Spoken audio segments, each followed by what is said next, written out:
Hi everyone, you are with me AS Law Notes.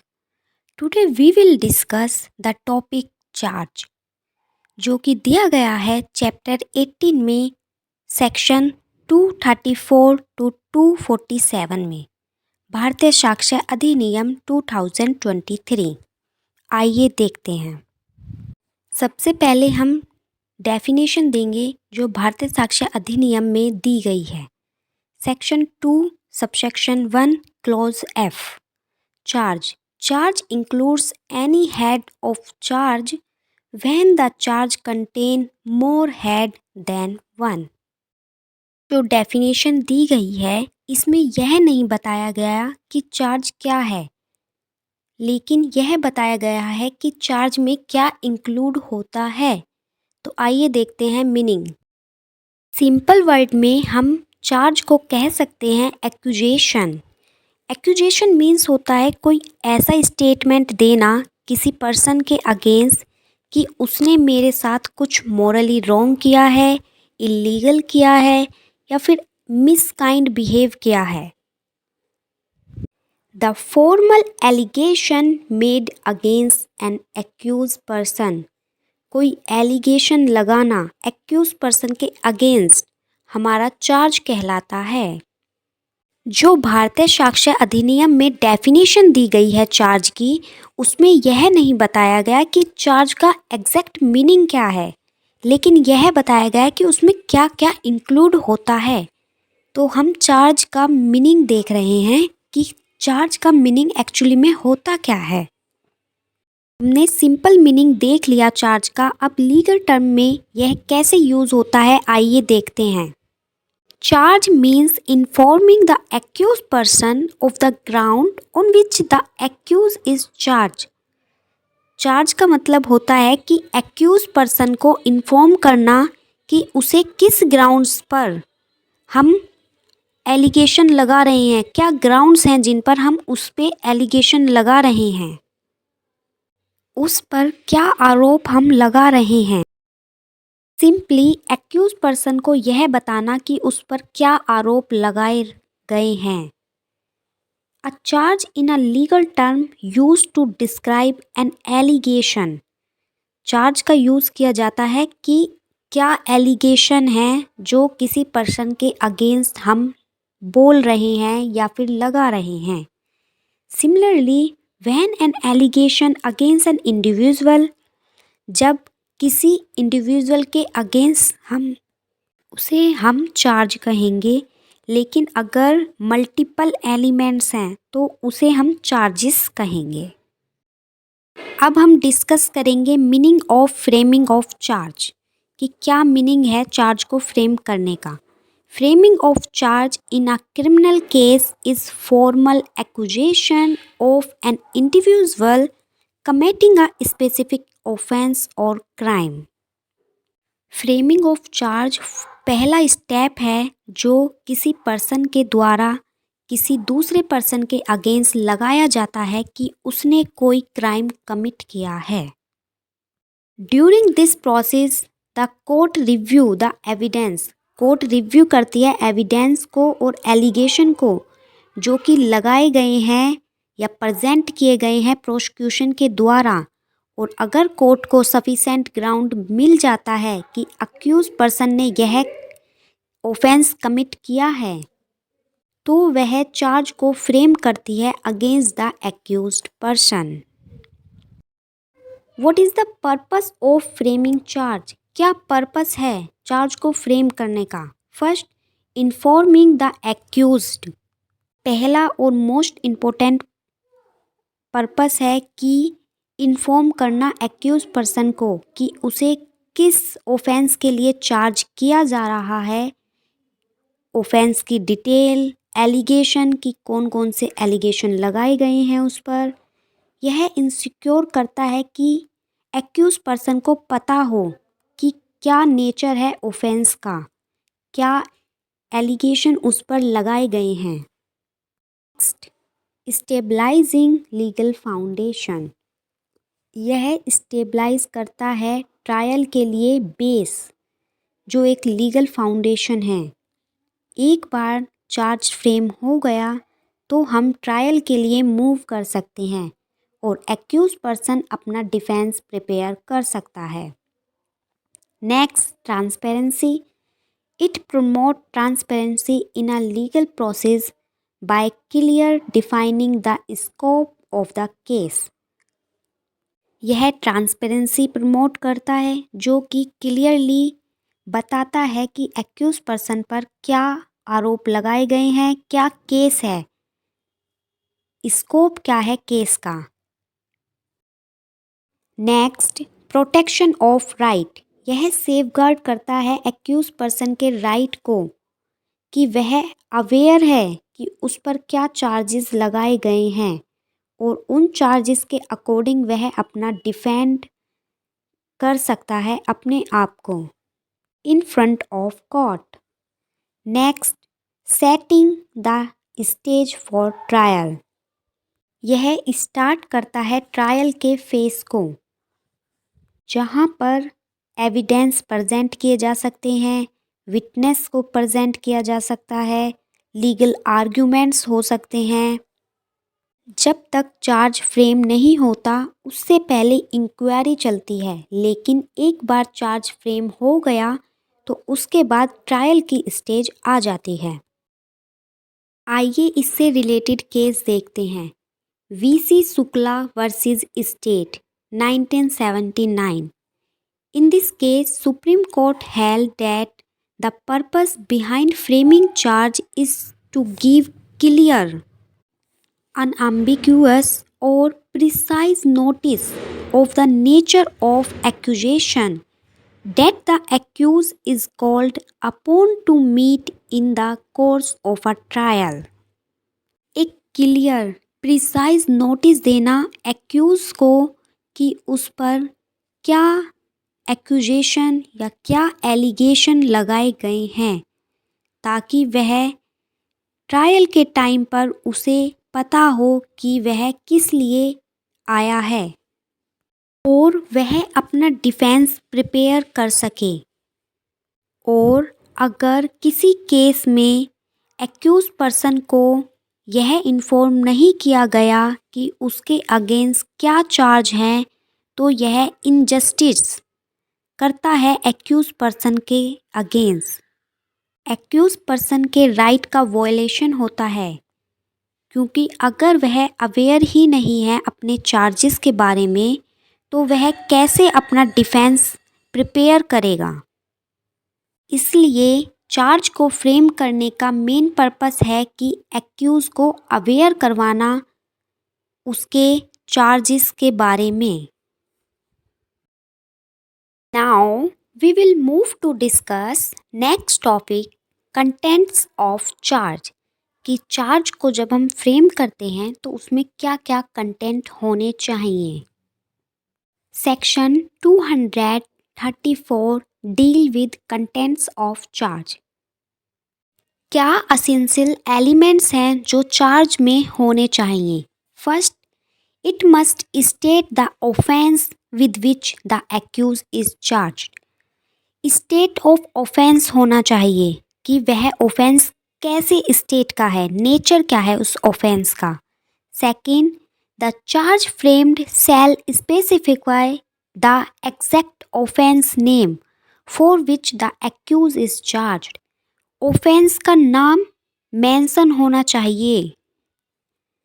Third, अगर कोई specific name नहीं है ऑफेंस का तो उसकी डेफिनेशन होनी चाहिए और उस डेफिनेशन से एक्यूज को यह नॉलेज हो जानी चाहिए कि क्या मैटर है जिसके लिए उसे चार्ज्ड किया गया है। Fourth is the law and the section of law against which the offence is said to be committed shall be mention in the charge. वह लॉ, एक्ट और उसका सेक्शन जिसके अंदर यह डिफाइन किया गया है कि वह ऑफेंस किस सेक्शन के अंतर्गत आता है और किस एक्ट के अंदर आता है, मेंशन करना जरूरी है चार्ज में। एग्जाम्पल, मर्डर जो डिफाइन किया गया है सेक्शन 101 ऑफ भारतीय न्याय संहिता में। Fifth, the mere fact that a charge has been filled equate to a declaration that every legal condition necessary by law.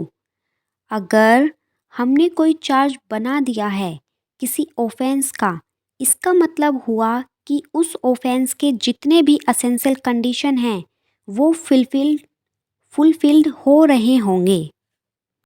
Example, murder को करने के लिए असेंशियल कंडीशन है इंटेंशन। सबसे पहले पर्सन का इंटेंशन होना चाहिए किसी का मर्डर करने के लिए, फिर वो उस इंटेंशन के द्वारा कोई एक्ट करता है और उसे नॉलेज है कि अगर वह एक्ट करेगा या फिर ओमिशन करेगा इस एक्ट को करने के लिए तो सामने वाले पर्सन को डेथ कॉज हो सकती है। Next, the charge must be written in language of the court, जो कि मेंशन है सेक्शन 307 में ऑफ BNSS। अगला पॉइंट है, if the accused has previously convicted, अगर कोई एक्यूज प्रीवियसली कन्विक्टेड है किसी ऑफेंस के लिए तो उसका फैक्ट, डेट, प्लेस भी मेंशन कर सकते हैं चार्ज में उसकी पनिशमेंट को इन्हेंस करवाने के लिए। बार कंटेंट ऑफ चार्ज को कंक्लूड करते हैं कि क्या लीगल कंटेंट थे जो सेक्शन 234 में दिए गए हैं। स्टेट ऑफ ऑफेंस, क्या स्टेट है ऑफेंस का। नेम ऑफ ऑफेंस, उस ऑफेंस का नाम, और अगर नाम नहीं दिया गया है तो डेफिनेशन। और नेक्स्ट, लॉ एंड सेक्शन, किस सेक्शन में किस एक्ट के डिफाइन किया गया है वह। फैक्ट ऑफ फ्रेमिंग चार्ज, उसकी असेंशियल कंडीशन सारी जो फुलफिल होनी चाहिए उस ऑफेंस के लिए। लैंग्वेज ऑफ द कोर्ट, जिसमें वह रिटन होना चाहिए charge. And last is previously convicted, मतलब अगर एक्यूज पहले भी किसी ऑफेंस के लिए कन्विक्ट हो गया है तो वह भी मेंशन कर देंगे। ये हमने देख लिया है कि क्या क्या कंटेंट्स होने चाहिए जब हम किसी चार्ज को फ्रेम कर रहे हों। अब इससे रिलेटेड हम केस देखते हैं, motion versus 1882। In this case court held that merely mentioning of section under which accused is charged without mentioning substance of charge amount to a serious breach of procedure। इस केस में यह held होता है कि केवल सेक्शन मेंशन कर देना और यह मेंशन ना करना कि क्या सब्सटेंस है, क्या मैटर है जिसके लिए चार्ज किया गया है, यह एक सीरियस ब्रीच ऑफ प्रोसीड्यूर है।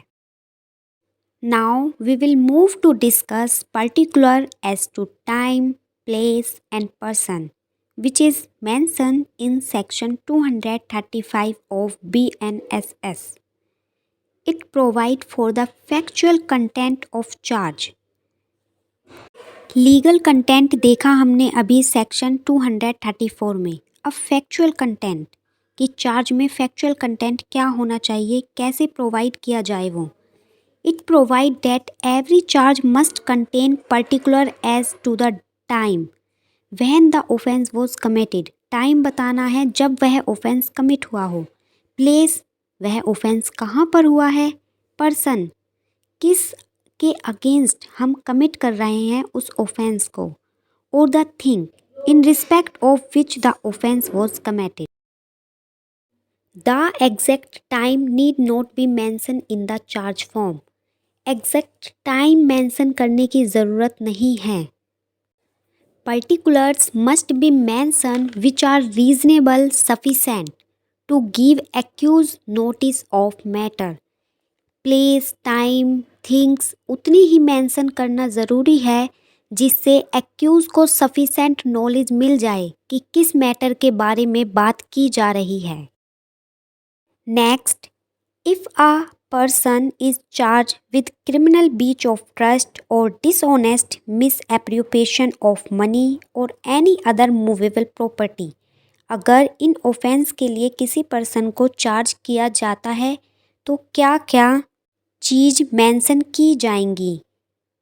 फर्स्ट, ग्रॉस सम मेंशन कर देंगे, मतलब कितने का हमें नुकसान हुआ है। एग्जैक्ट मेंशन करने की ज़रूरत नहीं है, ग्रॉस सम कि इतने तक हमें इसका नुकसान हुआ है, लॉस हुआ है इतनी मनी का या इस प्रॉपर्टी का। सेकंड, डिस्क्राइब द प्रॉपर्टी, उस प्रॉपर्टी के बारे में डिस्क्राइब करना जिसके लिए हमें against criminal breach of trust हुआ है, उस प्रॉपर्टी के बारे में मेंशन करेंगे।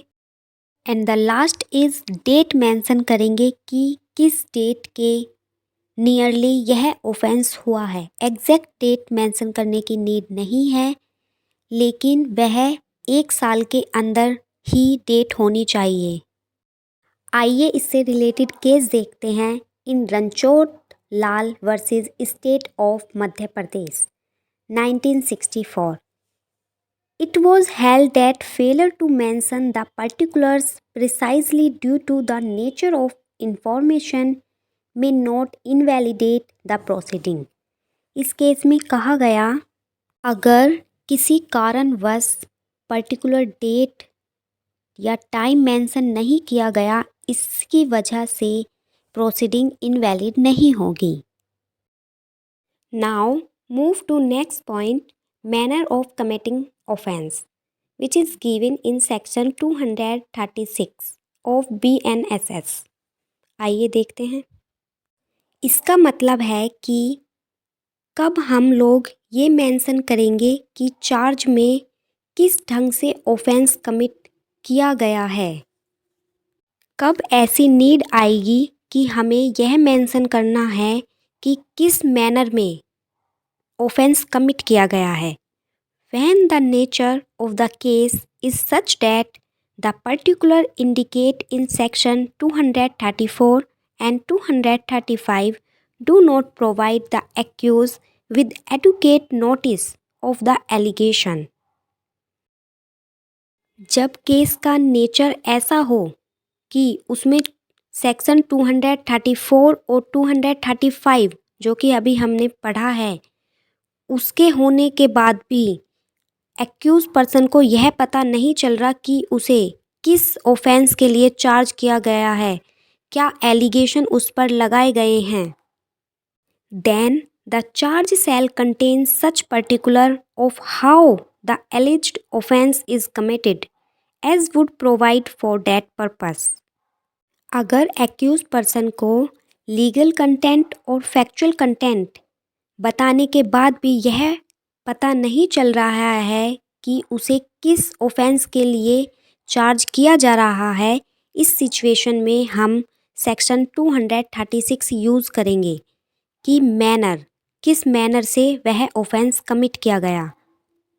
Section 236 of Bharatiya Nagarik Suraksha Sanhita provide that if the accused still does not have sufficient notice of matter, जब एक्यूज को सफिशेंट नोटिस नहीं मिले कि किसके लिए उसे चार्ज किया जा रहा है, इस सिचुएशन में हम manner of committing the alleged offence को स्टेट करेंगे चार्ज में, ताकि एक्यूज पर्सन को सफिशेंट नोटिस मिल जाए कि उसे किस लिए चार्ज किया जा रहा है। Example, the offence of cheating is done in 3 manner, deceiving, fraudulently and dishonestly as provided in BNS।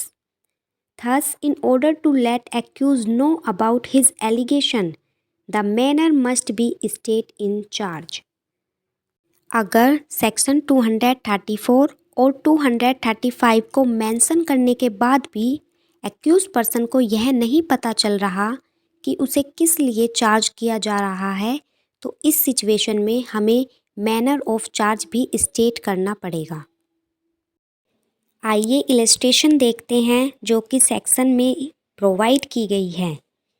A is charge with cheating B, A को चार्ज किया गया है बी के द्वारा कि उसने चीटिंग की है, लेकिन manner of which he cheated B, लेकिन मैनर नहीं बताया कि कैसे चीट किया है।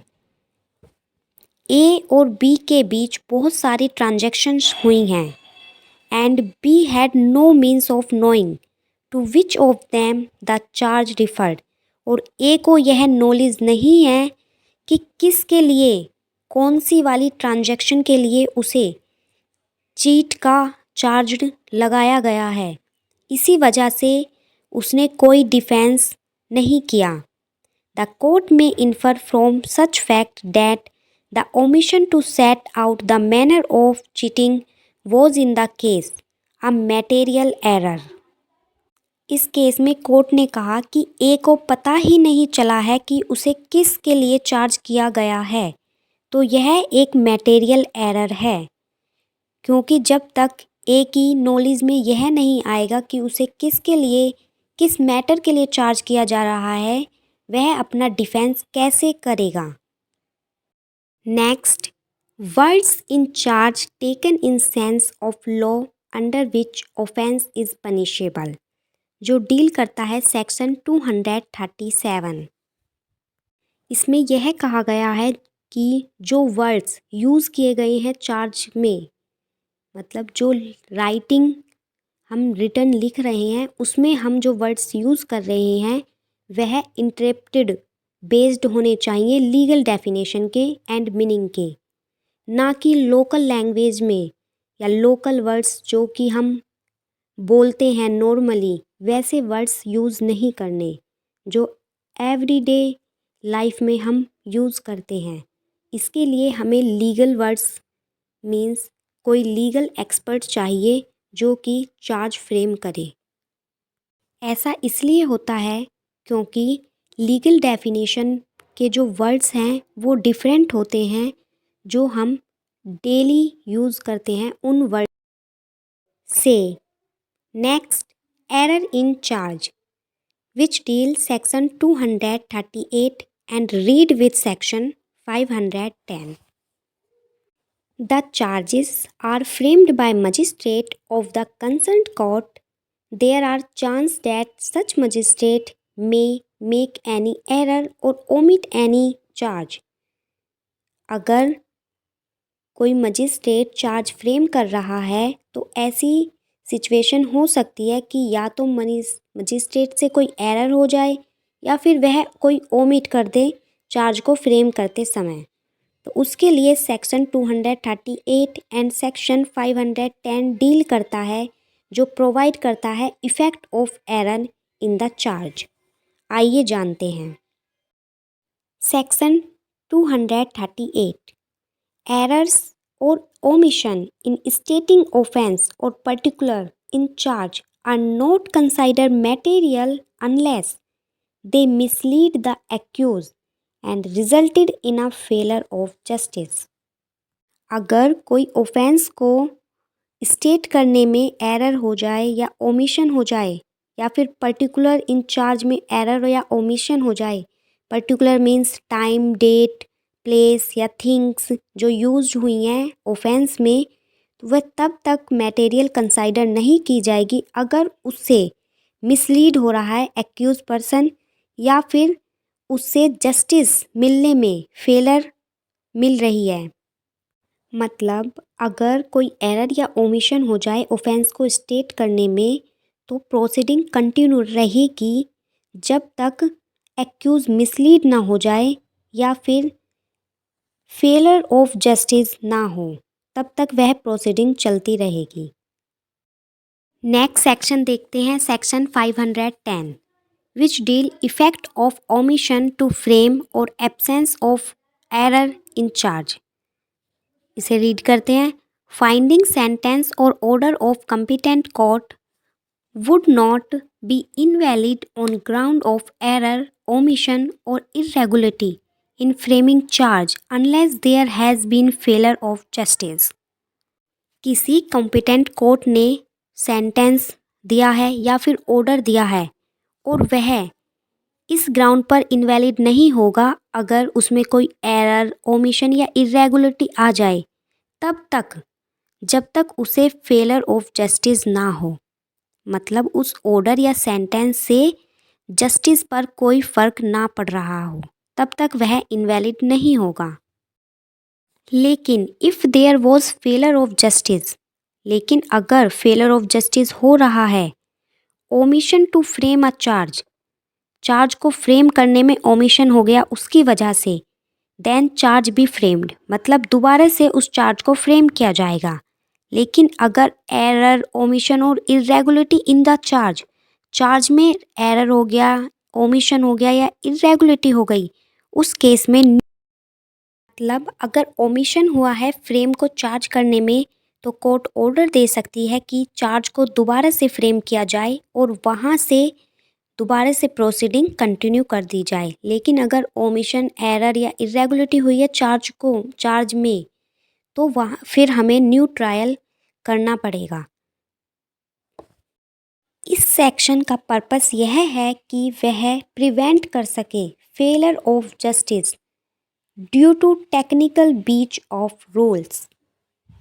द नेक्स्ट इज अल्टरेशन और addition in charge and its effect, जो कि डील करता है सेक्शन 239।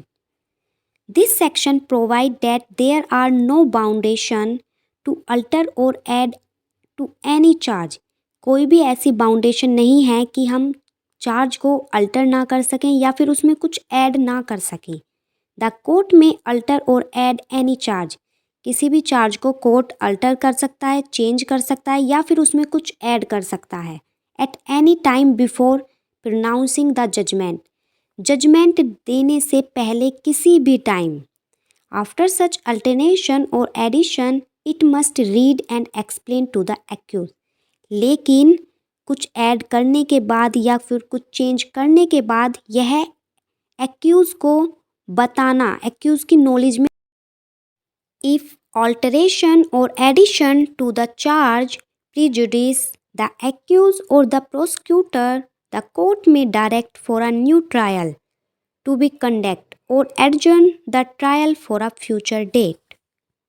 अगर कोर्ट को लगता है कि जो अल्टरेशन या एडिशन किया है चार्ज में, उसकी वजह से प्रोसिक्यूटर या फिर एक्यूज को बायनेस हो रहा है या डिस्क्रिमिनेशन हो रहा है, नाइंसाफ़ी हो रही है उनके साथ, तो वह कोर्ट के पास दो ऑप्शन हैं, या तो वह न्यू ट्रायल कंडक्ट करे या फिर एडजॉर्न कर दे ट्रायल को फॉर अ पर्टिकुलर पीरियड। इसका मतलब हुआ, अगर कोर्ट को लगता है कि उस अल्टरेशन या एडिशन से प्रोसिक्यूटर या एक्यूज को कोई प्रभाव पड़ रहा है, तो वह न्यू ट्रायल कंडक्ट कर सकता है या फिर एडजर्न कर सकता है ट्रायल को फ्यूचर डेट के लिए। On the other hand, if such alteration और addition does not prejudice the accused in his defence और the prosecutor, the court may proceed with the same trial in the same manner as if the altered or added charge were the original charge। लेकिन अगर court को यह लगता है कि जो alteration या एडिशन किया गया है उससे एक्यूज या प्रोसिक्यूटर को कोई प्रिजुडिस नहीं हो रही, मतलब उनको कोई प्रभाव नहीं पड़ रहा, तो उस अल्टरेशन और एडिशन से तो कोर्ट प्रोसीड कर सकती है विद ट्रायल। जैसे ट्रायल चल रहा था वैसे ही चलता रहेगा और यह मान लिया जाएगा कि जो चार्ज हमने ऐड या अल्टर किया है वह ओरिजिनल चार्ज में ही है। आइए एक बार इस पूरे सेक्शन को कंक्लूड करते हैं। एनी कोर्ट में अल्टर और ऐड, कोई भी कोर्ट अल्टर कर सकती है, ऐड कर सकती है, टू एनी चार्ज, किसी भी चार्ज को, at any time before the judgment is pronounce, judgment देने से पहले किसी भी टाइम। लेकिन read and explain to the accuse, यह जो अल्टरेशन और एडिशन किया है वह must read and explain to the accuse को होना चाहिए। इफ सच अल्टरेशन और एडिशन, अगर उस अल्टरेशन और एडिशन से not prejudice accuse in his defence और प्रोसिक्यूटर, कोई भी प्रभाव नहीं पड़ रहा है प्रोसिक्यूटर या एक्यूज को, then proceed with the same trial चलता रहेगा। लेकिन अगर प्रीजुडिस द एक्यूज, अगर एक्यूज या प्रोसिक्यूटर को उससे कोई प्रभाव पड़ रहा है या फिर डिस्क्रिमिनेशन हो रहा है, तो कोर्ट के पास दो ऑप्शन हैं, या तो वह न्यू ट्रायल कर सकती है या फिर एडजॉर्न कर सकती है ट्रायल को फॉर फ्यूचर डेट। अब हम नेक्स्ट सेक्शन की तरफ चलते हैं, recall of the witness when charge Altered, जो कि डील करता है सेक्शन 240। यह सेक्शन प्रोवाइड करता है व्हेनेवर अ चार्ज ऑल्टर और ऐड, जब भी कोई चार्ज ऑल्टर हुआ हो या फिर ऐड किया गया हो, द कोर्ट में रिकॉल, कोर्ट रिकॉल कर सकता है विटनेस को या फिर रीसमन कर सकता है विटनेस को, and may also call any new witness, और नया विटनेस को भी बुला सकता है, and may exam for securing the interest of justice, और उनको एग्जाम कर सकता है सिक्योर करने के लिए इंटरेस्ट ऑफ जस्टिस। इस वीडियो में हमने चार्ज के सेक्शन 234 से 240 तक डील करे हैं। नेक्स्ट वीडियो में हम आगे के सेक्शन को पढ़ेंगे। Thank you.